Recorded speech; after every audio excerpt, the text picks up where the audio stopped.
We're back in my 1994 Toyota Camry. Here you leave today and enter the world of yesterday, tomorrow, and manhood.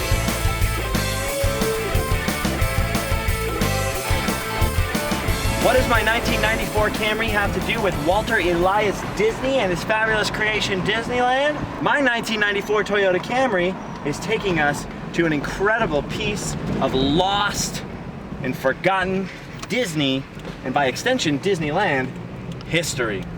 Here we go, driving through LA. I've parked the 94 Camry at our destination here, right off of Hyperion Avenue. We're standing in the parking lot of Gelson's Market. Please, no Trader Joe's parking. What's Gelson's Market?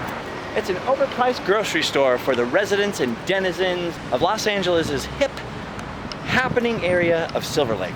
Having first outgrown his uncle's garage and then their studio building on Kingswell Avenue, Walt and Roy moved their operation here, where this parking lot now stands. Disney success number 2, successful studio builds. The first big studio building dedicated to animated films, Walt Disney Studios, right here. Walt and Roy invested a lot of money into this place. Which reminds me, quick, detour, back in the Camry. Swing a left. Up into the Franklin Hills neighborhood of Los Angeles. Behind me is John Marshall High School. He's in a plethora of movies, including Pretty in Pink, one of my favorite 80s movies, but that's not what I'm here to show you. In the 1920s, Walt and Roy purchased adjoining lots here off of Lyric Avenue, where they built brand new homes side by side. These were kit homes, which means you picked a design and purchased all the plans and the building materials, and they were shipped to you by railroad card and assembled on the site you chose. So not only did Disney now have his own successful studio, but he was also a homeowner as well. Roy, Walt. Now back in those days, Disney didn't have the power or the reach to distribute his own films, so they were distributed by Universal through a middleman named Charles Mintz. And unfortunately for Walt, part of the standard deal with distributors back then was that the distributor owned the rights to the characters. And this guy, Mintz, thought he could eliminate the middleman from his perspective, Walt Disney, and take Disney's characters away from him. As we all know, Walt wasn't one to give up on his dream, just like this pigeon. Disney pigeon! In a panic, Walt, with his wife, got on the train and headed to New York City to see if he could work something out with Universal or with Mintz to save his fledgling studio. Much like Jabba the Hutt, Mintz was not prepared to make any bargain. But luckily for us, Walt, again, was not defeated. While on the train home, he started sketching out new ideas for cartoons, including one of a circular cartoon mouse he called Mortimer. Said his wife. Mortimer is a crappy name for a mouse. It doesn't sound friendly. Why not call him Mickey? Luckily, Mintz hadn't hired away Ub Iwerks, one of Disney's key animators he had convinced to move out from Kansas City from the old Laugh-O-Gram days. Walt needed to know who he could trust, and he got his trusty team, Roy, hey Walt, and Ub Iwerks to meet with him here in his garage, where they sketched out the first plans and the first ideas for Mickey Mouse cartoons. Mickey Mouse was born in this garage. Insane. Of course, Mickey was a huge hit. And with Steamboat Willie, the age of sound cartoons was born. With the success of the Mickey Mouse cartoons, Disney Studios was saved. He was able to hire a whole new staff and begin work on his most ambitious project to date, Snow White and the Seven Dwarfs, the first massive scale and definitely the first American animated feature film.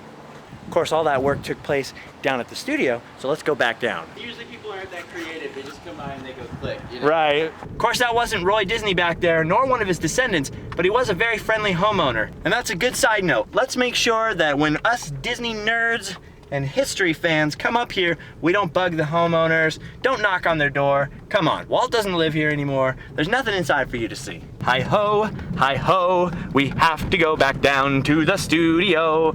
And I can't sing no real song or else I will be sued. Yeesh, Walt Disney had hit the big time here. Snow White and the Seven Dwarfs was conceptualized, created, and painstakingly hand-drawn and animated right here, along with Pinocchio and Disney's other early works. This is where they first started using the multiplane camera. this is where Mickey Mouse took over the world, starting with Plain Crazy in 1928 and moving on into the 30s, dominating the world of cartoons. Sadly, you can't find any animators here today, but you can find some discount medical. In 1940, Walt moved his operations to Burbank, where he constructed the Disney Studio that still stands today. And soon, this building and this area fell into decay and decline. The building was eventually bulldozed in favor of this wonderful stuff. Bulldozed, parking lotified. The city of Los Angeles decided to place this historical marker to commemorate the lost glory. You know, it's weird. They couldn't have put, you know, Chinese food restaurants and discount medical centers inside of the old studio buildings? I don't understand. Let's see what's upstairs. Ooh. Now you can rent Disney movies at the Disney Studio. Not much to see here now. It's the first Disney ride. It's a Disney ride, whoa. Almost dropped you there, buddy. Let's go inside the grocery store that now stands on the site of Walt Disney's greatest triumphs. Hard to believe, Oscar-winning films were produced where now a grocery store and a strip mall stands, but it's true. Could be worse, they could have built California Adventure here. Let's see if we can find any ties to Disney inside the grocery store. Lysol, no. Triscuit, no. Stars, goldfish, or goldfish Disney? Sandwiches smell good. Mouse traps back there. Oreos, no. Toilet paper, useful but no. Wine, that's for later. I found something. Original Mickey Mouse comic strip. These were probably drawn right here on this property. Insane. Only $10.99, I'm gonna buy it. Thank you. Love. That's not Pluto. According to this was drawn right here in 1930. This is just plain crazy. Of course, Walt didn't stay on Lyric Avenue for long. With the crazy success of all his animated films, he soon moved here into the Los Feliz Hills to this mighty, mighty mansion. Nope, it's not the Haunted Mansion, it's the Disney Mansion. It's a Disney secret. Disney secret. It was from this much finer home that Walt Disney would take his daughters to Griffith Park on the weekends, and they would enjoy some daddy time. And it was there at the merry-go-round in Griffith Park that he sat on a bench and first conceived the idea of a place where parents and their kids could go together to have some fun. Here it is. Hard to believe this is the origin of Disneyland, but that's a story for another day. This home is located in a really, really expensive, really, really rich neighborhood. So we can't perpetrate any hijinks here. Disney tree, Disney bush, Disney bush, Disney mail. Walt touched this Disney mailbox. Disney driveway, Disney, whoa. Quick, we gotta go back down the hill where people with Camrys belong. As ever, it is my very great honor and privilege to be your tour guide through some of the old haunts of Walt Disney, the man himself, the man, the myth, the legend. Have a wonderful zippity-doo-dah day. Make sure you subscribe, and I will see you later with more wonderful, obscure, random Disneyland and Disney stuff. See ya!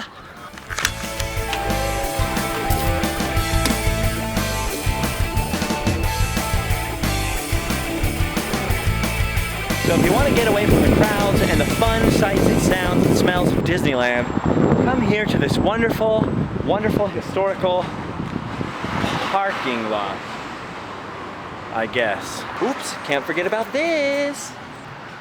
All right, I never forget.